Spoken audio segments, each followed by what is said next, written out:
I'm Madison Landau, and I'm from the Greater Jersey Hudson River Region Central Council, and I'm here with Jonathan Greenblatt, the CEO of the ADL and an entrepreneur. We are so excited to have you with us today. Thanks. So we have a bunch of questions for you, and not too much time, but we're going to make it work. Let's do it. So my first question for you as CEO of the largest leading anti-hate organization, a lot of people trust the ADL for factual information and support with anti-Semitism.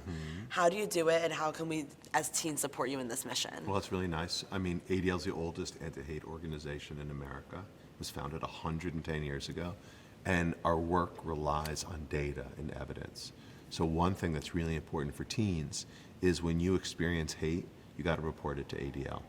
You can go to our website, you can go to use your phone, you can text, but it's really critical. So when something happens, we know, because we can use that information to try to drive law enforcement to respond effectively, to drive colleges and universities to take it seriously, to get politicians to pass laws. So it's really essential.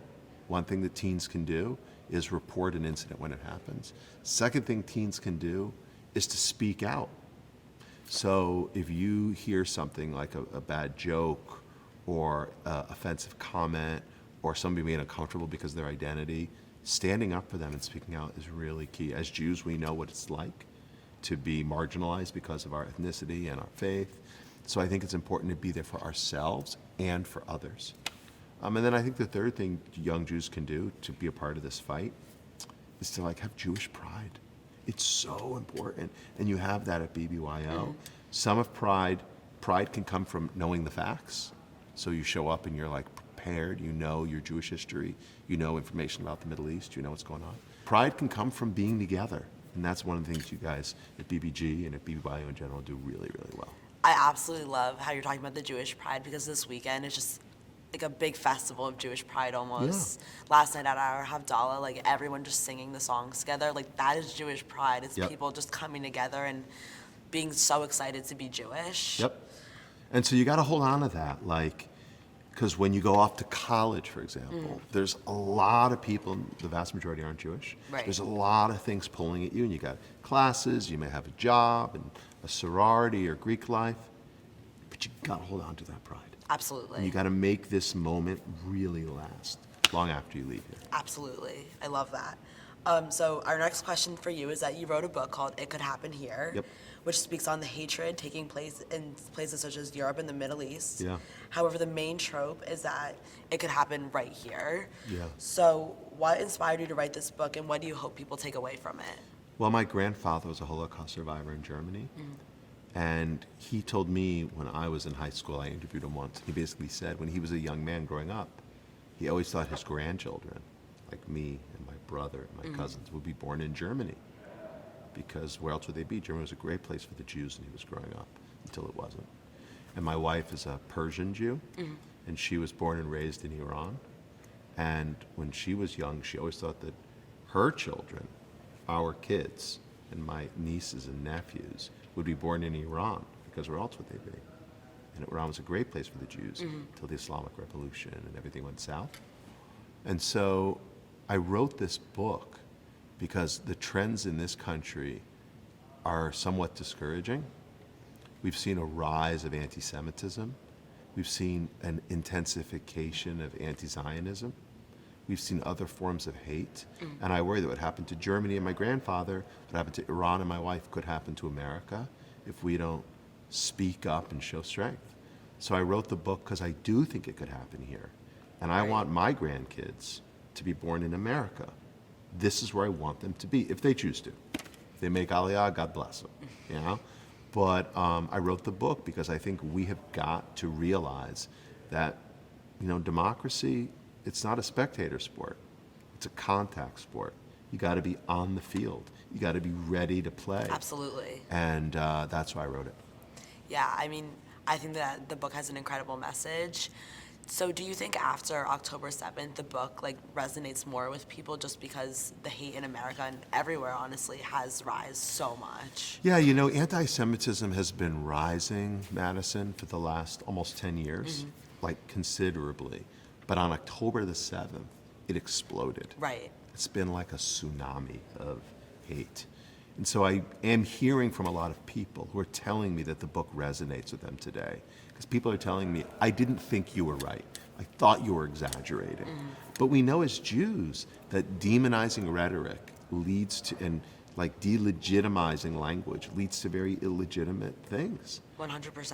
And so on 10/7, this is why anti-Zionism is anti-Semitism. You can have strong feelings about Israel, for sure, and its policies and its leaders. I do. My Zionism compels me to. But the anti-Zionist who says all Zionists are evil, all Zionists, should be destroyed. That's how you have terrible, inhumane things like what happened on 10/7. Right. And then terrible reactions here at home where people say it was justified. So we've got to fight that. And I'm hearing people come to me about the book and saying, wow, your book's giving me a lot of hope. I realize we got to do something about it. For sure. For sure. Yeah. So our next question is, one of BBYO's core beliefs is our principle for prayer for world Jewry. And in your position, you're actively taking the role of making it a safe place to be Jewish. Trying. So you're succeeding. Trying. So how can we help you? Wow, that's a nice question. A kind of hard question. But I mean, I think, somebody said, some person much smarter than me, that a big part about life is showing up. Like here at BBYO, you guys show up. So I think one of the ways you could help me would be to make sure that as you show up, to bring your friends to BBYO.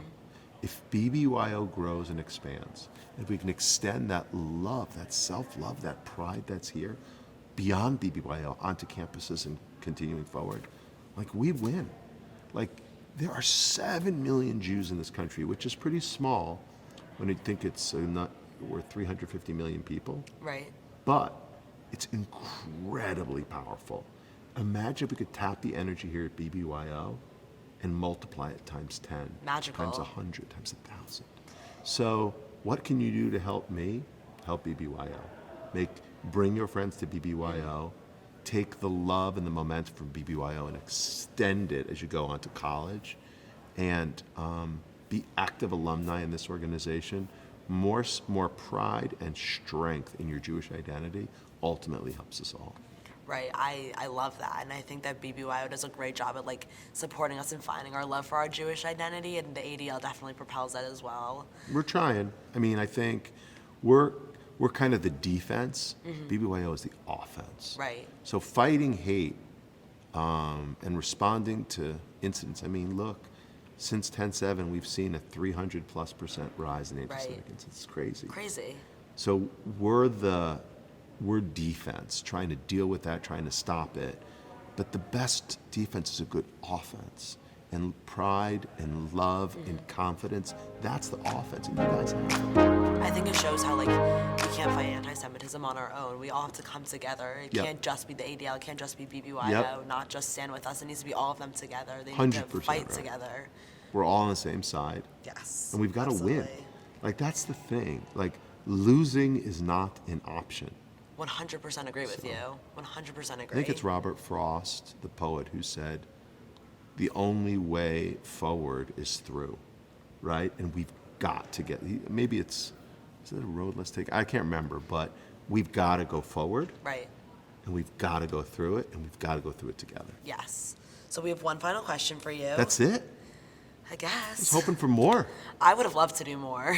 Not up to me. All right. So you've been beyond successful, truly, by making the world a better place. What do you wish someone had told you when you were a teenager trying to figure out the world? Wow. That's a good question, Madison. That's a tough question. What do I wish someone had told me when I was a teenager? Well, I think there are probably a few things I wish that I learned when I was a teenager. I'd love to hear them. Yeah. So number one, I wish that I I was pretty shy as a kid. I wish that I had been a little bit more extroverted and a little bit more making the most of every moment. So making the most of every moment really counts, When you're old and not much fun, it's one thing. But when you're a kid, it's the best. So definitely make the most of every moment, number one. Number two, I think relationships really matter. And I know you know this, and you're living in an age of social media. And you're Gen Z, right? Yes. So as Gen Z kids, this probably comes more naturally, but you got to nurture your relationships. Right. So even as you leave campus, even as you leave high school, even as you go to campus and leave campus, keep nurturing and building those relationships. I think that's important, number 2. And number 3, I think experiences matter the most. So try more stuff. I wish someone had told this to me, but I've really tried to do this throughout my career. Like, take risks, try more stuff. I don't know, like as you're deciding which college to go to, like take the risk.